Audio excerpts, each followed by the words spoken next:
Hello, Packers fans. Welcome to another edition of the Pack Attack Cast for November 6th, 2015.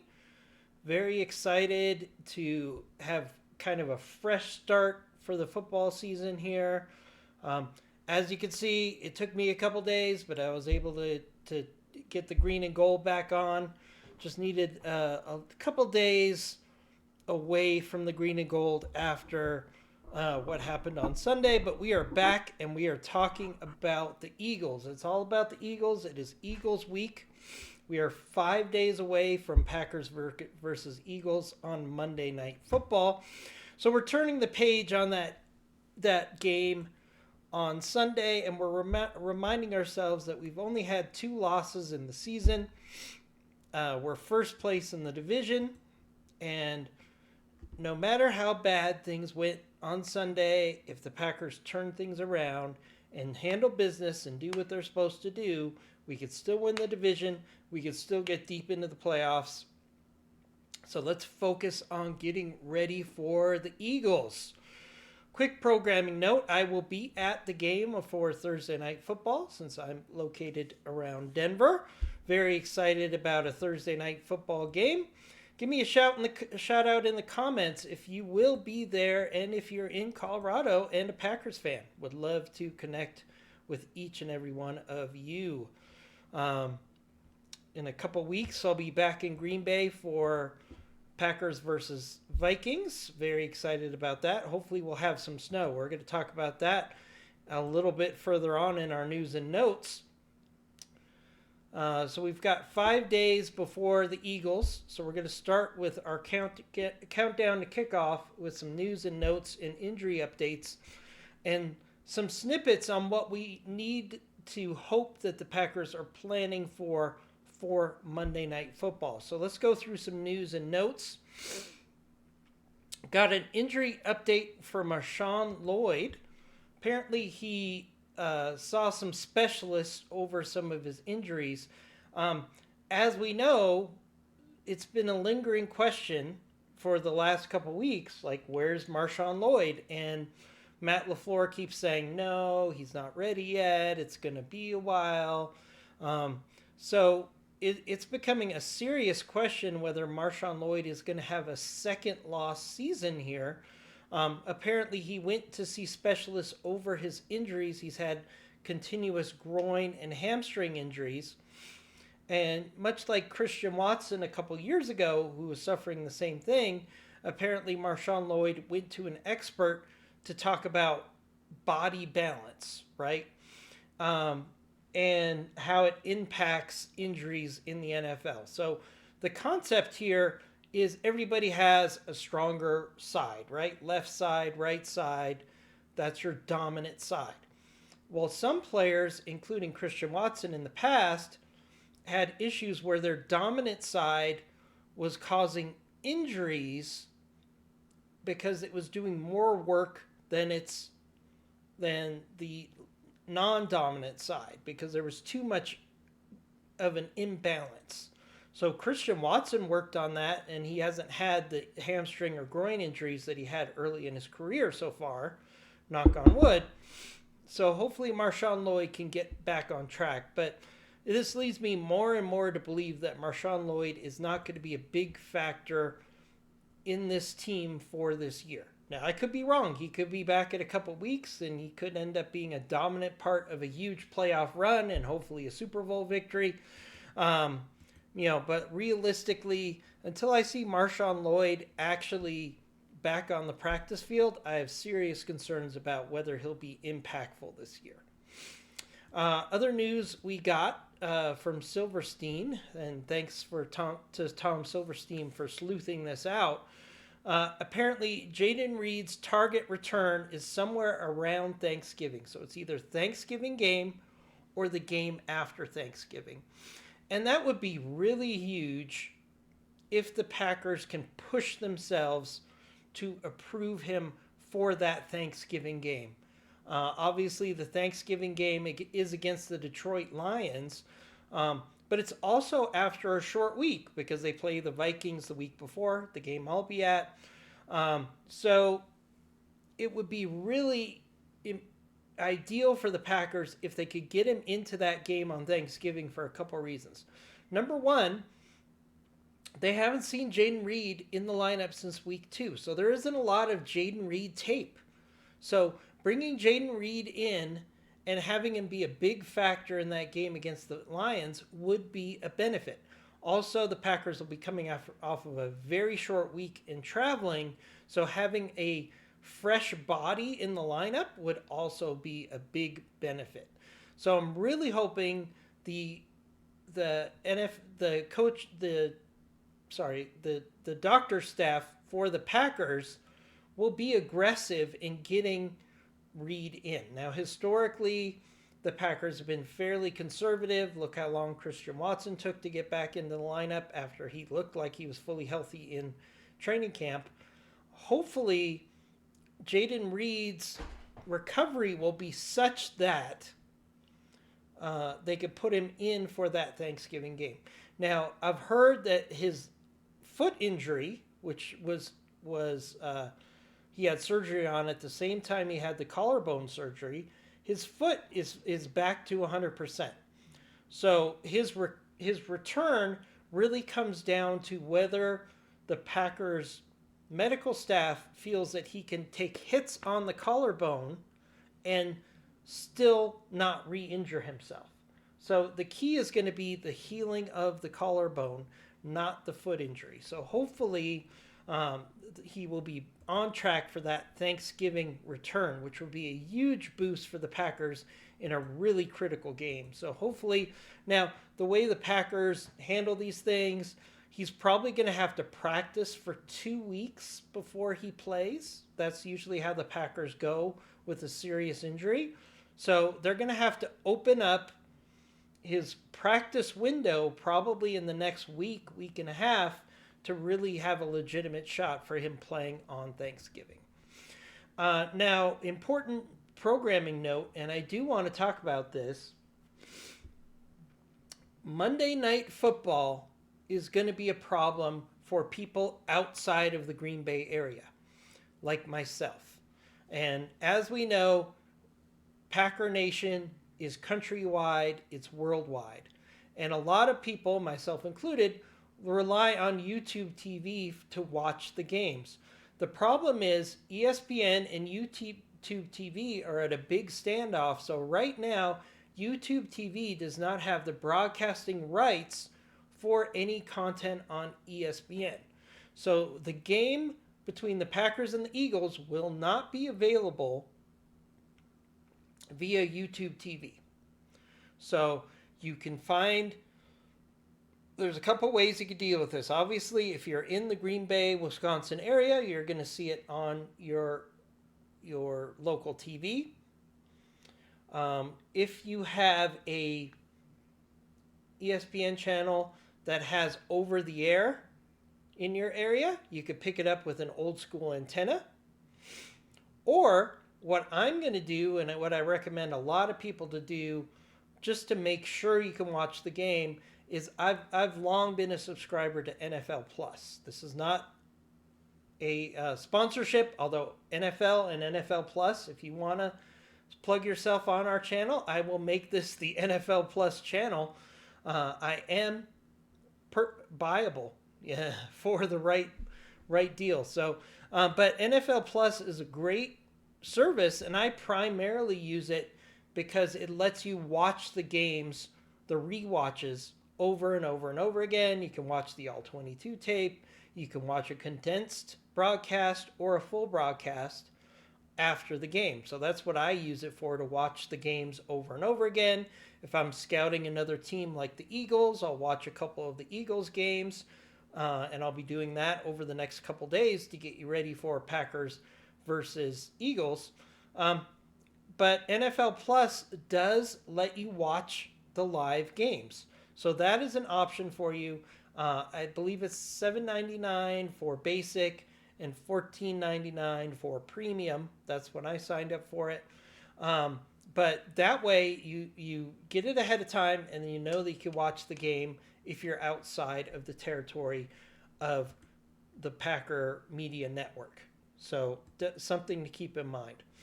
Also to keep in mind, that we might have frozen tundra for Sunday Night Football.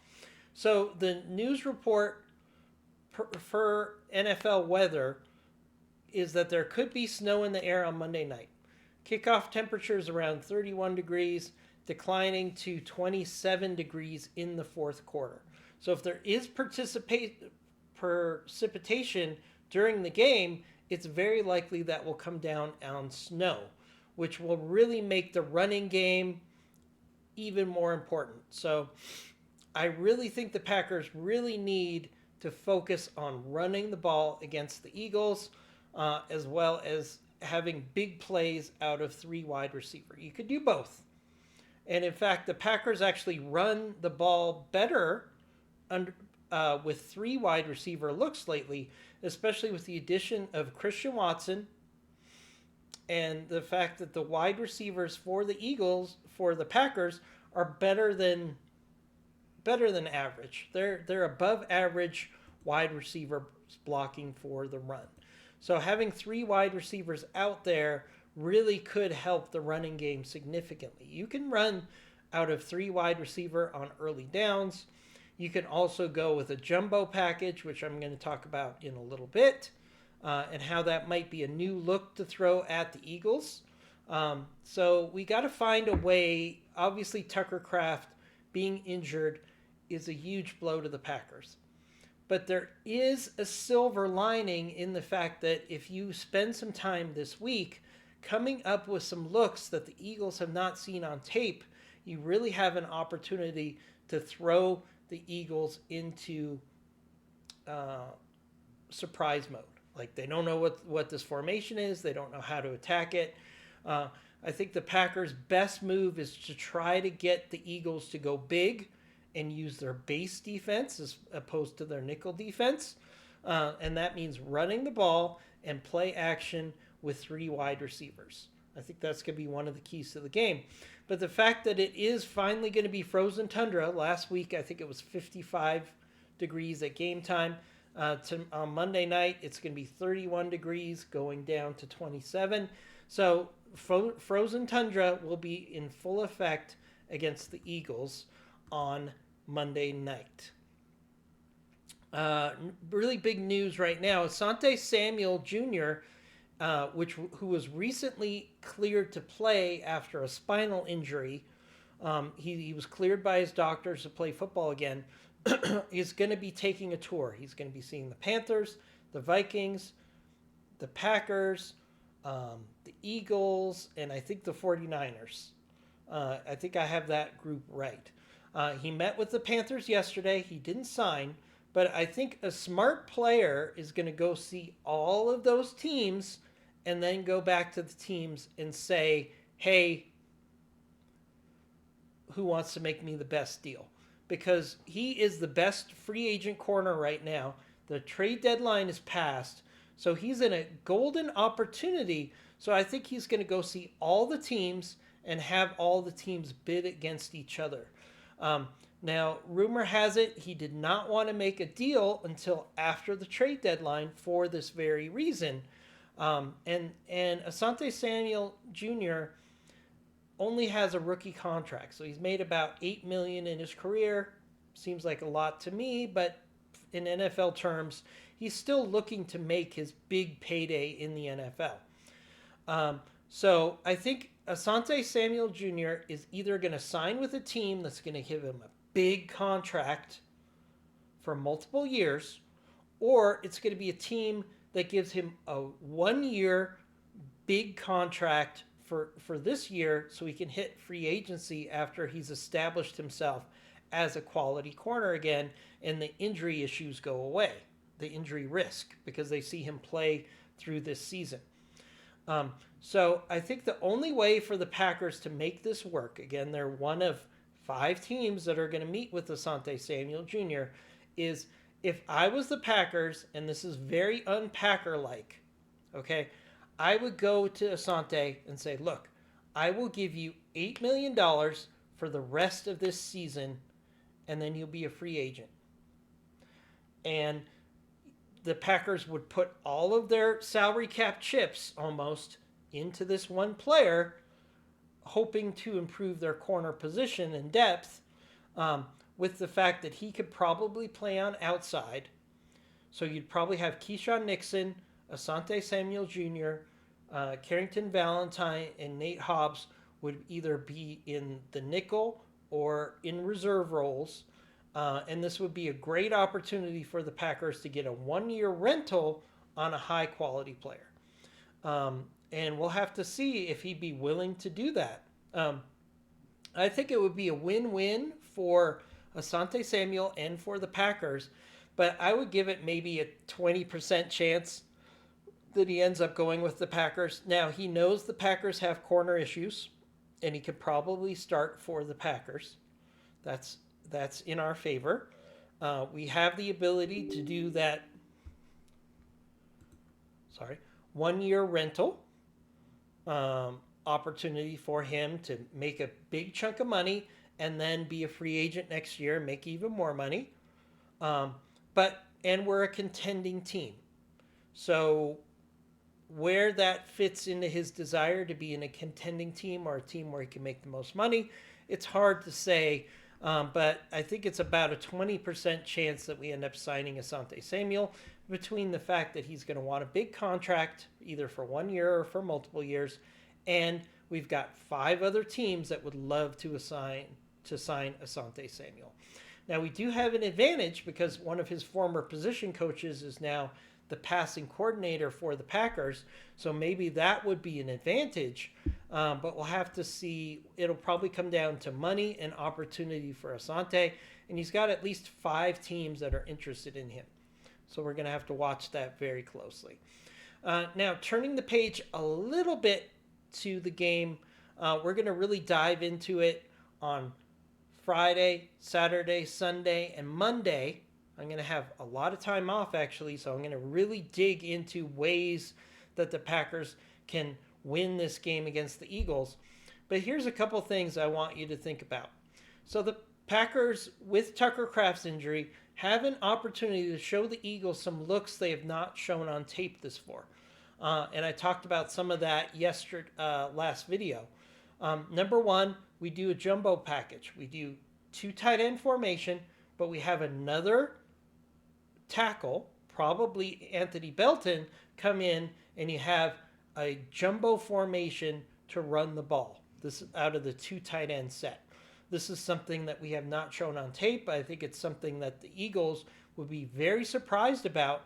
And we've seen teams in the NFL run it successfully over the last couple weeks. A jumbo package out of the 2 tight end would be a great surprise for the Eagles, and it would not be that hard for the Packers to implement. Basically, they just put Anthony Belton in as one of the tight ends, and you run to the side where Anthony Belton is the tight end. I think you can be very successful in that look. Anthony Belton doesn't even have to worry about running a route. He doesn't have to worry about catching a pass. He could primarily just be in there as a blocker, and they can really improve the running game. Next, we could do two running back looks out of tight end again. So basically you have our second running back, whether it's Wilson or Brooks, go in where Musgrave would historically have lined up, and you move Musgrave to the Tucker Kraft position, and that gives you another quality receiver out of the backfield. Wilson and Brooks are also very good running backs and receivers out of the backfield. So if you put them into a tight end look, they can actually be a nice player to throw the ball to in place of Tucker Kraft. Is it going to be Tucker Kraft? No. But does it give Jordan Love a safety valve, a fourth option in the offense to go to if everything else is covered? Yes. So I think that's very useful. And we're going to do more 3 wide receiver looks on early third downs. I think that's 100% going to happen. The Packers are actually the best at running out of 3 wide receiver sets. So you do 3 wide receiver sets, you put in Malik Heath, and you put in Christian Watson on one side and let them block for Josh Jacobs on one side of the formation. and I think that would be a big winner as well. So another thing to look at, and we're going to keep digging into this as we get closer to game time, look for the tush push to be a really big part of the game on Monday night. We know the Eagles hated the Packers for proposing the elimination of the tush push. Ever since the schedule came out, everybody said, well, they're going to be doing the tush push on Monday Night Football. So we need to stop it. But you don't stop the tush push on 4th and short or 3rd and short. You might as well just give up the down and let them reset. You stop the tush push by keeping the Eagles at 3rd and long or 4th and long so they can't run the tush push. So that's got to be the key defensively for the Packers, is to really force the Eagles into a lot of 3rd and long, and that really puts the Packers in the best opportunity to get a stop on 3rd or 4th down. So that's going to do it for this edition for the Pack Attack Cast. We're going to be having shows on Friday, Saturday, Sunday, Monday. We're really going to dive in to how the Packers can win the game on Monday Night Football over the last couple days. So if you haven't already done so, hit that subscribe button. We're almost to 12,000. My goal was to get to 12,000 by the game on Monday night. I don't know if we're going to get there, but every subscription helps. So if you haven't already done so, hit that subscribe button, and we'll see you tomorrow for another edition of the Pack Attack Cast. As always, now that I'm reinvigorated, go Pack, go.